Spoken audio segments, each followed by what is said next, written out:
దళిత బిడ్డ, ప్రతి బహుజన బిడ్డ, ప్రతి ఒక్కళ్ళు సంతోషంగా ఉండాలి, ప్రతి ఒక్కళ్ళకి ఉపాధి కావాలి, ప్రతి ఒక్కళ్ళకి బతుకు తెరువు వాళ్ళ సొంత కాళ్ళ మీద నిలబడాలని ఆలోచించే అతి కొద్ది మందిలో నా పక్కనే ఉన్నటువంటి శ్రీనివాస్ గారు.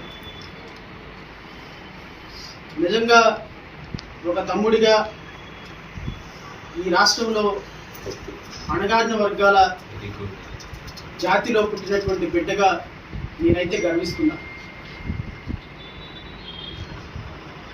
ఈరోజు